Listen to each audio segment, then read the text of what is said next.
সুপ্রিয় দর্শক, আসসালামু আলাইকুম। আপনাদের সবাইকে স্বাগত জানাচ্ছি এখনকার আলোচনায়। আপনাদের সঙ্গে আছি আমি সিরাজুল ইসলাম। দর্শক, মধ্যপ্রাচ্য থেকে আমেরিকার ঘাঁটি এবং সেনা প্রত্যাহারের চিন্তা করছে মার্কিন প্রেসিডেন্ট ডোনাল্ড ট্রাম্পের প্রশাসন। তার কারণ কি? তার কারণ একটাই, ইরানের হামলায় এগুলো এত ভয়ঙ্করভাবে ক্ষতিগ্রস্ত হয়েছে যেগুলো ঠিকঠাক করা অনেক কঠিন ব্যাপার। শুধু তাই না, ঠিক করার পরে এইগুলোর নিরাপত্তার নিশ্চয়তা কে দেবে? সেই নিশ্চয়তা মার্কিন প্রশাসন পাচ্ছে না। এদিকে আমেরিকা যুদ্ধে কার্যত ইরানের বিরুদ্ধে হেরে গিয়ে এখন ইরানের উপরে মারাত্মক রকমের অর্থনৈতিক নিষেধাজ্ঞা দেওয়ার ঘোষণা দিয়েছেন ডোনাল্ড ট্রাম্প। ইকোনমিক ডুমসডে ঘোষণা দিয়েছেন। ডুমসডে মানে একদম কিয়ামত দিবস, অর্থাৎ ইরানের বিরুদ্ধে একদম কিয়ামত নাজিল করে দেবে এই রকম নিষেধাজ্ঞা দিয়েছেন। কিভাবে তিনি ইরানের বিরুদ্ধে এই কিয়ামত নাজিল করে দেবেন অর্থনৈতিক খাতে? ৪৭ বছর ধরে তো ইরান এই অর্থনৈতিক নিষেধাজ্ঞার ভেতরেই ছিল। কি করবে এখন ডোনাল্ড ট্রাম্প? এপাশে তুরস্ক এবং ইসরায়েল নিয়ে কিন্তু বড় খবর আছে। সেটি হচ্ছে, তুরস্ক এরই মধ্যে রাতের অন্ধকারে সিরিয়ায় সামরিক এবং প্রতিরক্ষা সরঞ্জাম পাঠাচ্ছে। কেন পাঠাচ্ছে? তুরস্ক ঘোষণা করেছে বা তুরস্ক বলছে, ইসরায়েল সিরিয়ায় তার অবস্থানে যে হামলা করেছে তার জবাব দেওয়ার বৈধ অধিকার তুরস্কের আছে। তাহলে সবচেয়ে বড় প্রশ্ন আসছে, তুরস্ক এবং ইসরায়েল কি সামরিক সংঘাতে জড়িয়ে যাচ্ছে? তার মানে কি দুই দেশের মধ্যে যুদ্ধ আসন্ন? এই জন্যই কি তুরস্ক আগেই বুঝতে পেরে মক্কা চুক্তি নামে পাকিস্তান সৌদি আরবের সাথে চুক্তি করেছে এবং মিশরকে এই দলে ভেড়াতে চাইছে কি ইসরায়েলকে মোকাবেলা করার জন্য? সুপ্রিয় দর্শক, এই বিষয়গুলো নিয়েই আজকের এই ভিডিওতে বিস্তারিত আলোচনা করব। আশা করি আপনারা শেষ পর্যন্ত সঙ্গে থাকবেন। আর ভিডিও যদি ভালো লাগে তাহলে লাইক, কমেন্ট, শেয়ার করবেন এবং চ্যানেলটি সাবস্ক্রাইব করে সাথেই থাকবেন। দর্শক, চলুন আমরা বিস্তারিত কথা বলি। প্রথম কথা হচ্ছে, ডোনাল্ড ট্রাম্পের প্রশাসন মধ্যপ্রাচ্যের যে সমস্ত ঘাঁটি ছিল আমেরিকার, সেই সমস্ত ঘাঁটিগুলো মোটামুটি পরিত্যাগ করার, ছেড়ে দেওয়ার চিন্তা করছেন। কারণ হচ্ছে যে এই যে 6 মাস ধরে কম বেশি যে যুদ্ধ চলেছে ইরানের সাথে, এই যুদ্ধে মার্কিন ঘাঁটিগুলো ব্যাপকভাবে ক্ষতিগ্রস্ত হয়েছে। আপনারা শুনলে অবাক হবেন যে কাতারের আলুদেদ বিমান ঘাঁটিতে কিন্তু সেন্টকমের সদর দপ্তর ছিল। এই সদর দপ্তর এক পর্যায়ে সরিয়ে জর্দানে নিয়ে গেছে। সেখান থেকে সরিয়ে এখন শোনা যাচ্ছে দিয়েগো গার্সিয়া এই দ্বীপে নিয়ে গেছে। এটা কিন্তু ব্রিটিশ দ্বীপ। এই ব্রিটিশ দ্বীপের ভেতরে আমেরিকার সামরিক ঘাঁটি আছে। সেই ঘাঁটি থেকে এখন সেন্টকমের কার্যক্রম পরিচালনা করা হচ্ছে। ওমান উপকূল থেকেই সেন্টকমের দূরত্ব হচ্ছে 3500 থেকে 4000 কিলোমিটার পথ। ইরান থেকে আরও দূর। সেক্ষেত্রে অনেক দূর থেকে এখন সেন্টকমের কার্যক্রম পরিচালনা করতে হচ্ছে। শুধু এখানেই শেষ কথা না, মধ্যপ্রাচ্যের বিভিন্ন ঘাঁটিতে যে সমস্ত আমেরিকার সেনা মোতায়েন ছিল তাদেরকেও মধ্যপ্রাচ্য থেকে, অর্থাৎ এই সমস্ত ঘাঁটি থেকে আমেরিকায় সরিয়ে নিয়ে যাওয়ার চিন্তা করা হচ্ছে। এই কথা কিন্তু আমার না, এই কথা খোদ ওয়াশিংটন পোস্ট এই খবর দিয়েছে। ওয়াশিংটন পোস্ট হচ্ছে আমেরিকার খুবই গুরুত্বপূর্ণ একটি সংবাদ মাধ্যম, খুবই গুরুত্বপূর্ণ পত্রিকা, অত্যন্ত প্রভাবশালী। Washington post, new York Times, তারপরে ওয়াল স্ট্রিট জার্নাল, এখনকার এক্সিওস, সে সমস্ত খুবই গুরুত্বপূর্ণ গণমাধ্যম এখন আমেরিকার। সিএনএন তো আছেই। তো সেই ওয়াশিংটন পোস্ট খবর দিচ্ছে যে মধ্যপ্রাচ্য থেকে আমেরিকার এই সমস্ত সেনাদেরকে সরিয়ে নিয়ে যাওয়ার চিন্তা করা হচ্ছে। আর সাথে সাথে ঘাঁটিও আর পুনর্নির্মাণ করবে না, কারণ এ সমস্ত ঘাঁটি বেশিরভাগ ক্ষেত্রে পুনর্নির্মাণ করার অযোগ্য। আর এইগুলো পুনর্নির্মাণ করতে গেলে বিপুল পয়সা খরচ যাবে। এবং সবচেয়ে বড় কথা, এই ঘাঁটিগুলো পুনর্নির্মাণ করলো বা করা শুরু করলো, আবার যদি সেখানে ইরান হামলা চালায় তাহলে কি করবে? এই ঘাঁটিগুলো আর ইরানের মুখে আমেরিকা কোনোদিন আস্ত রাখতে পারবে বলে মনে হয় না, এবং সেই ভরসা তাদের নেই। যার কারণে মধ্যপ্রাচ্য থেকে আমেরিকা ঘাঁটি এবং সেনা সবই সরিয়ে নিয়ে যাওয়ার চিন্তাভাবনা করছে। আমি আপনাদেরকে একটা বিষয় পরিষ্কার করি, এটা কিন্তু এখনও চিন্তাভাবনার পর্যায়ে রয়েছে, এ নিয়ে আলোচনা হচ্ছে, বিষয়টি বিবেচনা করা হচ্ছে, কিন্তু ফাইনাল ডিসিশন হয়নি। তবে যে পথে গেছে আমেরিকা, যে পরিস্থিতি তৈরি হয়েছে, তাতে তাদেরকে ফাইনাল ডিসিশন নিতে হবে। ইরানের বিরুদ্ধে আমেরিকা যুদ্ধ করতে এসে ব্যাপকভাবে অর্থনৈতিক ক্ষতির মুখে পড়েছে। আপনারা শুনলে অবাক হবেন, এতদিন ৩৫ ট্রিলিয়ন আমেরিকার যে বৈদেশিক এবং অভ্যন্তরীণ ঋণের পরিমাণ ছিল, সেটা ছিল ৩৫ ট্রিলিয়ন মতো বা ৩৭। আজকে খবর দেখলাম যে ৪০ ট্রিলিয়নে গেছে। তার মানে প্রচণ্ডভাবে একটা ঋণগ্রস্ত জাতি।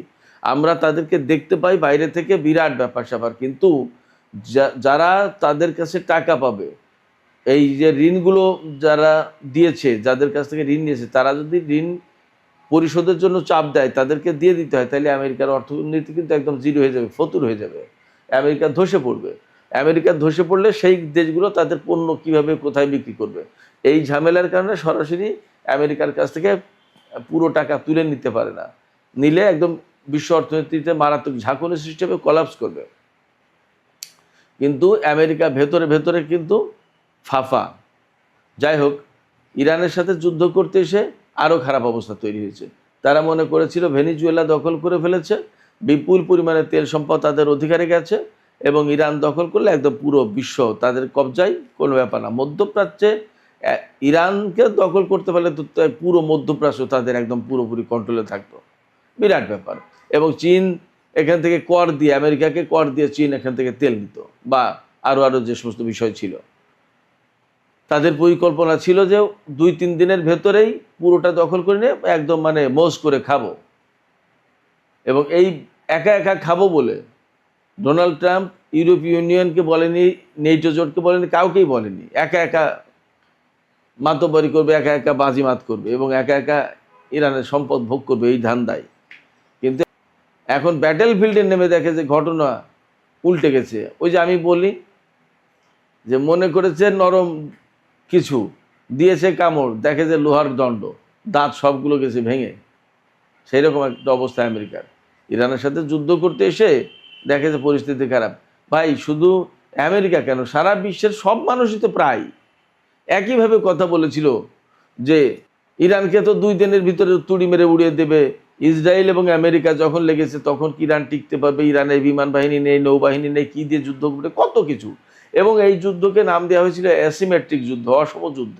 মানে ইরান একটা খুব দুর্বল ছোট ফকির দেশ, আর আমেরিকা বিরাট হাতি পালোয়ান, তার সাথে যুক্ত হয়েছে ইসরায়েল। এই যুদ্ধকে অ্যাসিমেট্রিক যুদ্ধ বলেছে সবাই, আমি শুধু কখনোই বলিনি অসম যুদ্ধ। আমি সবসময় বলেছি এই যুদ্ধে ইরান প্রচণ্ডভাবে শক্তিমত্তা নিয়ে লড়াই করবে। শুধু তাই না, সম্ভবত বিশ্বে আমি একমাত্র ব্যক্তি যে ব্যক্তি বলেছে ইরান তার বিমান শক্তি দেখাতে পারে, সক্ষম, দেখাবে। আমার এই কথা ফেসবুকে পোস্ট দেখে বা ইউটিউবে আলোচনা শুনে সবাই হাসাহাসি করেছে। অনেকে বলেছে যে ইরানের বিমান তো ভাঙাড়ির দোকানে বিক্রি হবে না, ইরানের কি বিমান আছে নাকি, কি করবে, কিছুই নেই, নানান কথা। আমি বলেছি যা আছে তাই দিয়েই দেখেন কত কিছু করবে, দেখায়নি তারা। বলা হচ্ছে দ্বিতীয় বিশ্বযুদ্ধের পরে এই প্রথম মার্কিন বাহিনীর উপরে কোনো দেশ বিমান হামলা করলো, বিমান হামলা। আর আমেরিকার সেনারা যে ব্রেন ইনজুরিতে ভুগছে ক্ষেপণাস্ত্রের আঘাতে, তাদের তো মাথায় আঘাত আনেনি, ক্ষেপণাস্ত্রের এত ভয়াবহ শব্দ এবং ভূকম্পন, তারা ট্রমাটাইজ হয়ে গেছে, ব্রেন গোলমাল পাকিয়ে যাচ্ছে সবগুলোর। কারণ তারা ক্ষেপণাস্ত্র মেরে অভ্যস্ত, ক্ষেপণাস্ত্রের আঘাত খেয়ে অভ্যস্ত না। তো ইরান সেটা দেখিয়েছে। কম ঠেলায় আমেরিকা মধ্যপ্রাচ্য থেকে ঘাঁটি এবং সেনা প্রত্যাহারের চিন্তা করছে না। এইখানে খেলা অন্য একটা জমবে। সেই খেলাটা জমবে বলতে জমে গেছে। আমেরিকা যখন এখান থেকে সরে যেতে বাধ্য হচ্ছে, কেন? কোনো মতেই রাজনৈতিক কূটনৈতিক চাপের কারণে না, একেবারে সরাসরি সামরিক সক্ষমতা দিয়ে ইরান আমেরিকাকে এই কাজ করতে বাধ্য করছে। এখন এটা সামরিক বিজয় ইরানের।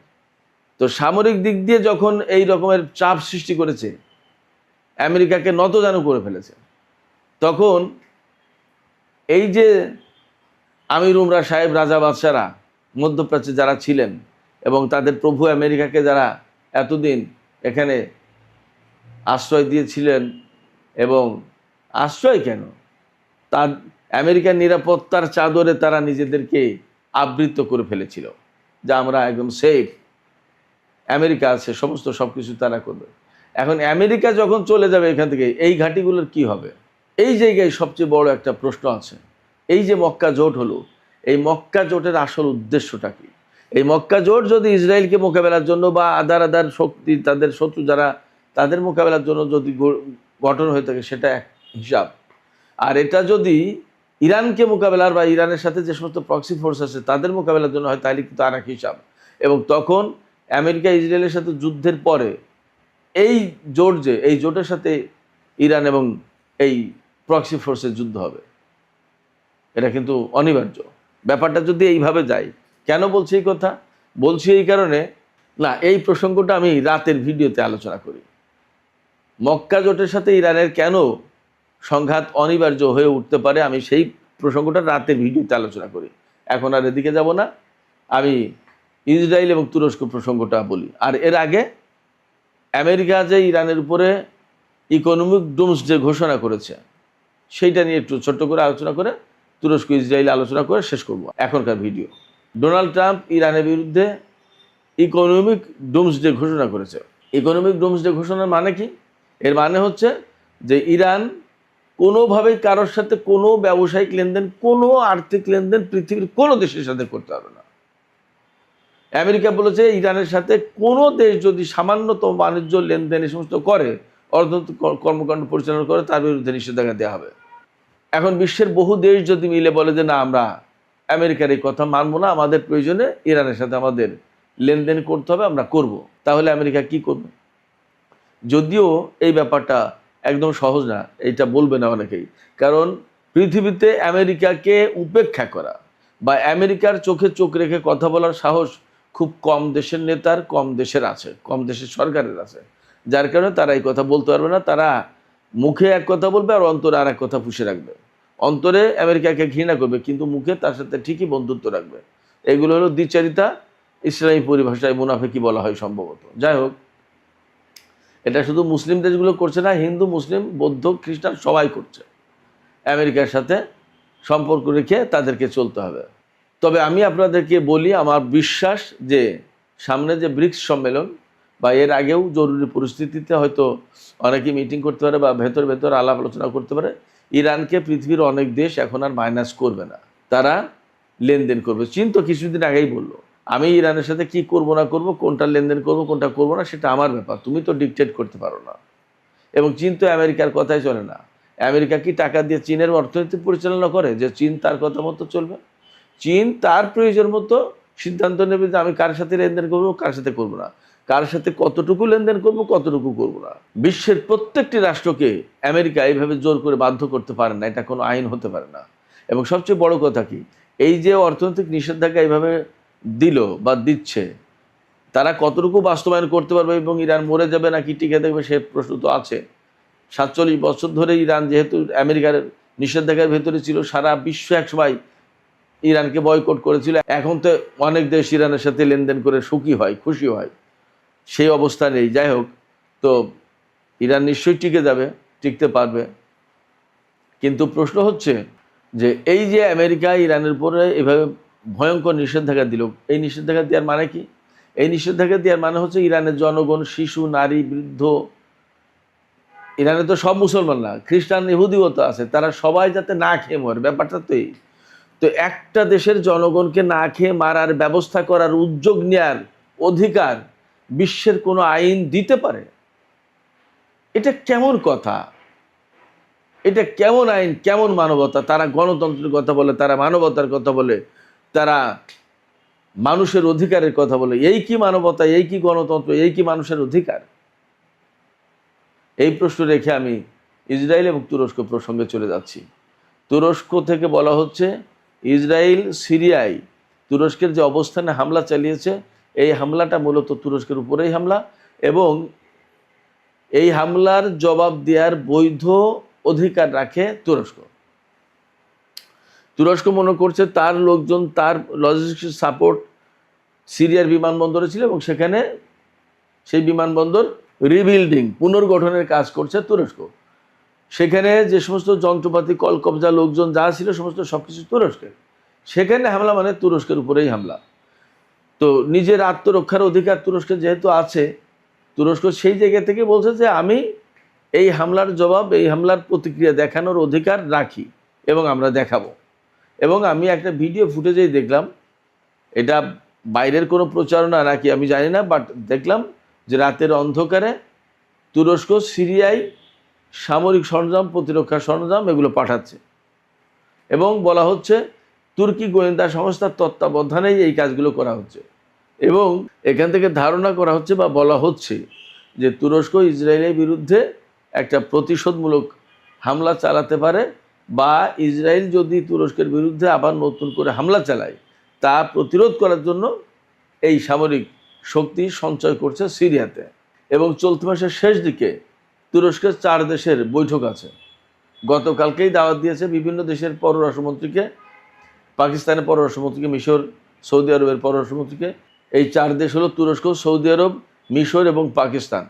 এই 4 দেশের পররাষ্ট্রমন্ত্রীরা এই মাসের শেষের দিকে, আজকে তো 20 তারিখ, এই মাসের শেষের দিকে তারা বসবে।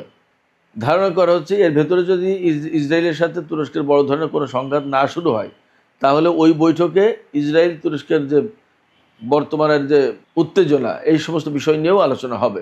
এবং সম্ভবত ওই বৈঠকে মিশরের যোগদানের বিষয়টি গুরুত্ব দিয়ে আলোচনা হতে পারে, এমনকি যোগদানের বিষয়টি নিশ্চিত করাও হতে পারে। দেখা যাক পরিস্থিতি কি দাঁড়ায়। তো সুপ্রিয় দর্শক, এখনকার আলোচনা এখানে শেষ করতে চাইছি। আলোচনা শেষের আগে আপনাদের কাছে মতামত জানতে চাই, আমেরিকা যে মধ্যপ্রাচ্য থেকে তাদের সামরিক ঘাঁটি সরিয়ে নেওয়ার চিন্তা করছে, তাদের সেনা প্রত্যাহারের চিন্তা করছে, বিষয়টা কি চূড়ান্তভাবে সিদ্ধান্ত হতে পারে, অর্থাৎ চূড়ান্তভাবে সেনা এবং সামরিক ঘাঁটি সরিয়ে নিতে পারে? আপনাদের কি মনে হয়? এবং এই যে ঘাঁটি সরিয়ে নিয়ে যাওয়ার চিন্তা করছে, সেনা প্রত্যাহারের চিন্তা করছে, এটা কি আপনারা মনে করেন ইরানের সামরিক চাপের কারণেই আমেরিকা এটা করতে বাধ্য হচ্ছে? আপনাদের মতামত জানিয়ে কমেন্টে লিখতে পারেন। আর ভিডিও ভালো লাগলে লাইক, কমেন্ট, শেয়ার করবেন এবং চ্যানেলটি সাবস্ক্রাইব করে সাথেই থাকবেন। দর্শক, এখনকার মতো আলোচনা এখানেই শেষ করছি। আপনারা সবাই অনেক অনেক ভালো থাকুন। আল্লাহ হাফেজ।